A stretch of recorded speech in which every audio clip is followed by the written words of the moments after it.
My name's Leif Liechty. I'm a student at Ohio Northern University, and I've been doing photography for about 2 years now. So tell me about this piece. Well, this is a piece I took with my phone, actually, and edited it with Instagram, the social media site, which is kind of not really a conventional way of taking a picture or editing, but it's a technique that I found that it was pretty convenient and gave me interesting results. Have you ever had photography on exhibit at ArtSpace before? This is my first time exhibiting anything anywhere, pretty much. Well, this is a picture of me that I took in my bedroom. I was just taking a bunch of pictures of myself with my phone. I just held it out in front of myself and turned it around and kind of waved it around to distort my face and just see what I got, and picked a couple that I liked, and this was my favorite out of the bunch.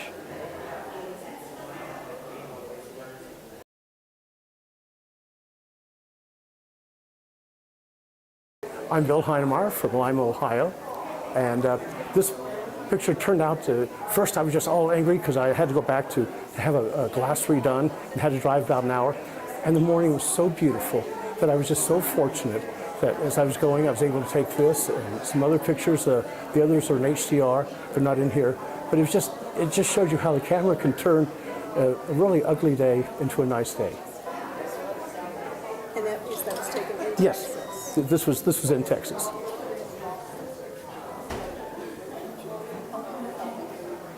All right, so I'm Kylie Modica. I go to Shawnee High School. I'm a senior, 18 years old. This is my first piece ever in an exhibit, so that's cool. It's my face. I took it with a tripod and a little clicker thing, and it turned out good. Just basic editing, basically overlapping two photos of myself, two separate photos to create this. So that's how it turned out.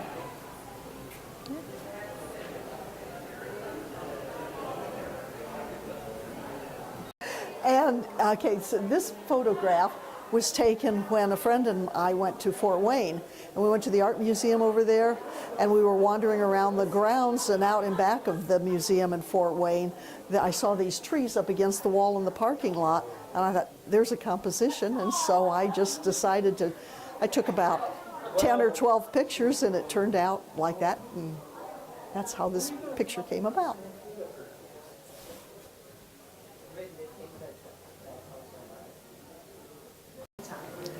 Hello, I'm Jody Noak, and I have been a member up here at Lima ArtSpace Photography Club in Lima, Ohio for about 19 years or so. I've been exhibiting in the show probably at least 16 or 17.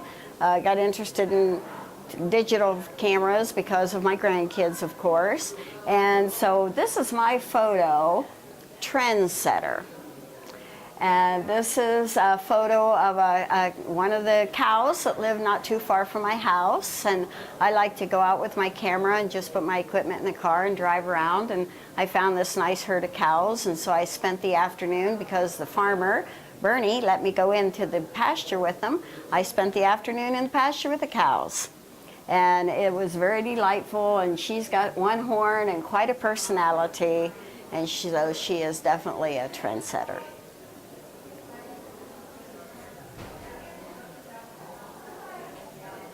Okay, my name's Jeff Dosak. I'm from Waukpok. I've been a member of ArtSpace just about since they've been in this building. I've been doing photography for probably 40 years. This shot here, I usually feel like I need to get far away from home to get in the right mental state to do photography, and this is about a mile down the road from my house. One morning the light was just right. It had been raining. I pulled my truck off the side of the road, stood on the roof to get the right angle, and I've been by it many other times, and it never looks like this. So it was just a matter of being in the right spot in the right time.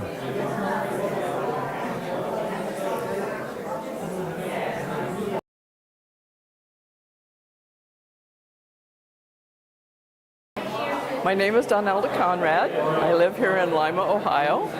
I have been photographing seriously probably the last 8 to 10 years. Before that, I dabbled and didn't really have the time to spend with it as I should.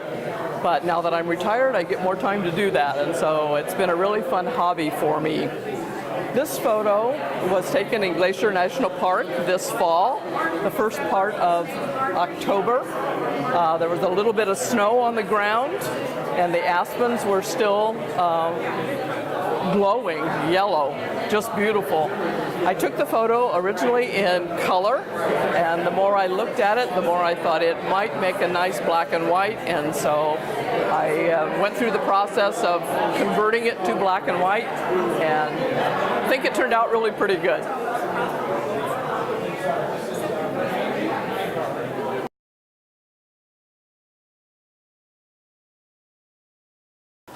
I'm Linda Lehman, and I've been associated with ArtSpace since I was in college, actually, so for many, many years. I'm on the board now, and secretary of the board, actually, and just am thrilled with everything that ArtSpace is able to do in the community, and especially the photography show. The photography show is such a great mix of art and people, and it's such a great draw in our community. We get a lot of folks down here looking at the exhibit at ArtSpace, and it appeals to so many different people. I am usually painting, but I have a love for photography, and this is one of the pieces that I entered in the show, and luckily it was juried in.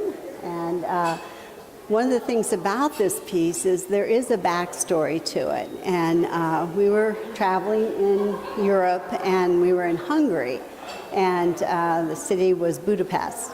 And one of the things they had told us was that during the war and World War II, there were so many bombings, and then afterwards Hungary was under the communist rule, that a lot of the churches had taken their stained glass windows and taken the carvings and taken some of the artwork, and they had hid them in basements. And a lot of the stained glass was actually buried in sand, so it would not break. This left the churches very, very plain. And so a lot of the artists wanting to decorate the church and to fill the void, they painted. And they painted the ceilings, they painted the altar pieces, they painted the columns. And you would go into these churches and they were just magnificent, and because of all of the patterns, all of the beautiful colors, and just the preciseness of all these artists. And some of the stained glass windows were starting to come back into the churches, but I was just astounded at how beautiful they were and how ornate they were with just paint. And this is one of the things that drew me to this picture. There's a small angel in the very center of it, but everything else, the angel actually was carved, but everything else is painted. So it was just one of those wonderful opportunities when I looked up and I saw this, and it was just stunning. So the artists that had done this in the Matthias Church have my greatest admiration.